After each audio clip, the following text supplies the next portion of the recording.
Back to states. ఏపీలో నడుస్తున్న DSC fighting next level కు వెళ్ళింది. ఢిల్లీలో జెన్సీ ఉద్యమం తర్వాత ఏపీ గల్లీల్లో నేతల వార్ మొదలైంది. అక్కడ మంత్రి రాజీనామా చేశారు.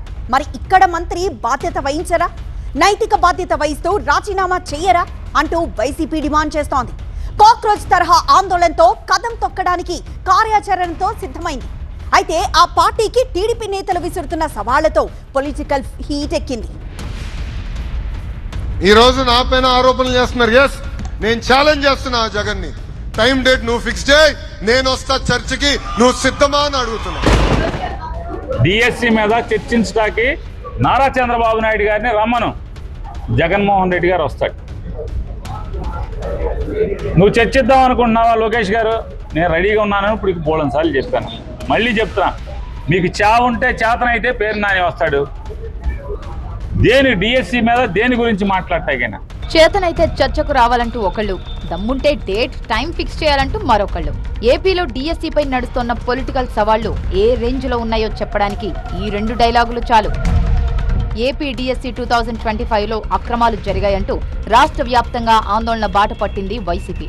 డిఎస్సిలో నష్టపోయిన అభ్యర్థులకు న్యాయం చేయాలని డిమాండ్ చేస్తూ వైసీపీ యువజన విద్యార్థి విభాగాల ఆధ్వర్యంలో రాష్ట్ర వ్యాప్తంగా నిరసనలు చేశారు ఆ పార్టీ నేతలు. విద్యాశాఖ మంత్రి నారా లోకేష్ రాజీనామా చేయాలని డిమాండ్ చేశారు వైసీపీ నేతలు. ఇవాళ ఖచ్చితంగా అండి, భారతదేశంలో ఏ రకంగా అయితే యువత బయటకు వచ్చారో, cockroaches party, cockroaches Janata party అని ఏ రకంగా బయటకు వచ్చారో, అదే స్థాయిలో ఆంధ్రప్రదేశ్లో యువత అంతా కూడా చంద్రబాబు నాయుడు గారి నివాసాన్ని ముట్టడిస్తారు. ఖచ్చితంగా మెగా డిఎస్సిని బాధ్యత తీసుకుని ఇక్కడున్న విద్యాశాఖ మంత్రి కూడా రాజీనామా చేయాలి. రాజీనామా చేసి ఖచ్చితంగా దానికి అకౌంటబిలిటీ నారా లోకేష్ వహించాలి. లోకేష్ హయాంలో నిర్వహించిన డిఎస్సి పరీక్షల్లో ప్రశ్నపత్రం లీక్ అయిందని, స్పోర్ట్స్ కోటాలో టీచర్ పోస్టుల అమ్మకాలు జరిగాయని ఆరోపించారు. స్పోర్ట్స్ కోటాలో ఇవ్వాల్సిన ఉద్యోగాలు స్పోర్ట్స్ పర్సన్స్ కి కాకుండా తమ ఇష్టానికి ఒక 420 జీవోని తీసుకొచ్చి ఏ విధంగా 427 ఉద్యోగాలకు పైగా ఆ అనర్హులకు ఇవ్వటం మనం చూసాం. మరి అలాంటి విద్యాశాఖ మంత్రి నారా లోకేష్ రాజీనామా చేయాలని ఈరోజు రాష్ట్రం అంతా కూడా విద్యార్థులు, నిరుద్యోగులు డిఎస్సిలో ఎవరైతే అన్యాయం అయ్యారో అందరూ రోడ్ల మీదకి వచ్చి డిమాండ్ చేస్తున్నారని కూడా ఈ సందర్భంగా తెలియజేసుకుంటున్నా.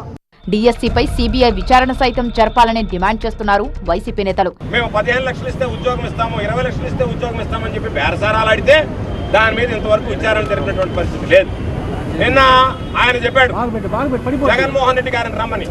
లోకేష్, నీ ప్రొద్దుకి జగన్మోహన్ రెడ్డి గారు వచ్చి సమాధానం చెప్పాలనా? నువ్వు జగన్మోహన్ రెడ్డి గారితో ఛాలెంజ్ విసిరేటువంటి వాడువా?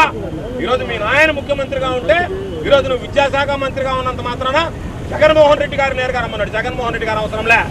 విద్యా వ్యవస్థలో ఎవడైనా సరే నిన్ను తలదన్నేటువంటి వాడు ఈ రాష్ట్రంలో విద్యారంగ నిపుణుడు ఉన్నాడు. కాబట్టి అంత అహంకారంగా మాట్లాడడం కాకుండా ఏ ఒక్కదానికి నువ్వు సమాధానం చెప్పలేకపోతున్నావు. డిఎస్సిపై వైసీపీ ఆరోపణలకు కూటమి నేతలు స్ట్రాంగ్ కౌంటర్ ఇస్తున్నారు. ఇక మంత్రి లోకేష్ అయితే నేరుగా జగన్ ను సవాల్ చేశారు. డిఎస్సిపై చర్చకు టైం, డేట్ చెప్పాలంటూ సవాల్ చేశారు లోకేష్. ఆ సైకో వ్యక్తి నరనరాలో ఉంది ఫేక్ ప్రచారం. ఆ పార్టీ డిఎన్ఏనే ఫేక్ ప్రచారం. 5 సంవత్సరాలు ఒక్క డిఎస్సి అని ఇచ్చారండి వాళ్ళు.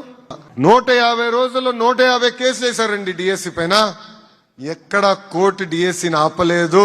ఏకంగా వాళ్ళు వేసిన కేసుల్లో 30% పక్కన పడేసింది కోర్టు.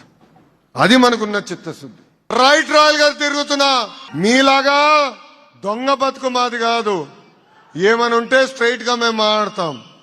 రా, డిఎస్సి పైన డిస్కస్ చేద్దాం, గ్రూపుల పైన మీరు చేసింది డిస్కస్ చేద్దాం, లిక్కర్ లో ఎవరెంత డబ్బులు దొబ్బేశారో కూడా దానిపైన డిస్కస్ చేద్దాం. టైం డేట్ మీరు ఇవ్వండి.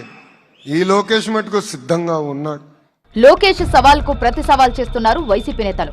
లోకేష్ కు సత్తా ఉంటే డిఎస్సి అక్రమాలపై తనతో చర్చకు రావాలన్నారు మాజీ మంత్రి పేర్ని నాని. అరే బాబు, దేనికైనా లోకేష్ గారు సమఉజ్జీ కావాలి.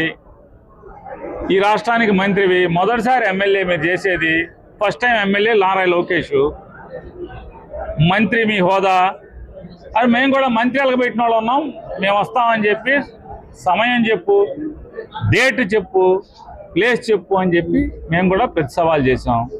నీకు చేత కాకపోతే నాని నువ్వే ఫిక్స్ అయ్యని చెప్పు, నేను పెడతానని చెప్పాను. దానికి ఒలకో పలకో ఇవాళ కార్యకర్తలతో నాలుగు గోడల మధ్య చప్పట్లు కొట్టించుకుంటాకి జగన్ రావట్లేదు, నేను పిలుస్తున్నాను, పిలిస్తే రావట్లేదు, నారా చంద్రబాబు నాయుడు గారిని రమ్మను, జగన్మోహన్ రెడ్డి గారు వస్తాడు. ఈ ఎపిసోడ్ ఏ టర్న్ తీసుకుంటుందో, ఎవరికి పరీక్ష పెడుతుందో చూడాలి మరి.